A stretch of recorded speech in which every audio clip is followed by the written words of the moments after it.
sai che qui dentro non c'è l'allarme. Lo sai che ho fatto io? L'allarme. Allora sai che ho fatto io? Ci ho messo il carabiniere con la pistola e un soldato con il fucile. Non si accosta nessuno. Dice, guarda, un signore mi ha regalato tutte le sue aerei che ha costruito in 40 anni. Accidente. Da regalati poi. Accidente. Gli è piaciuto tanto il museo che viene a prendere che c'ha tutti gli aerei per le macchine, queste va bene, questi soldi una volta. Ma sono veri? Come no? Questi erano veri, no?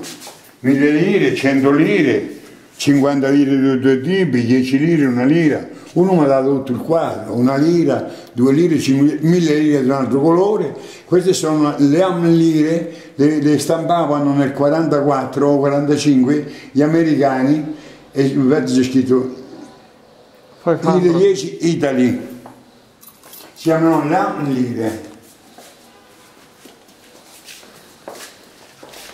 Qui ci sono delle biciclette dell'epoca. Sì, questa è del 34, questa anni 50, questa è stata donna, queste qui servivano per le gonne, no? Per un bel... Dopo quella più vecchia è questa qua su.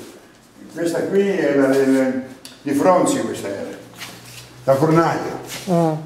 Questa era di Armando Lucchini, questa, lui ha 90 anni quando era ragazzo. Si chiamava Bianchi Aquilotto perché c'è il padre fango in questa maniera. Questa era Bianchi normale. Qui sai che c'è, sai questi qua dentro, sì?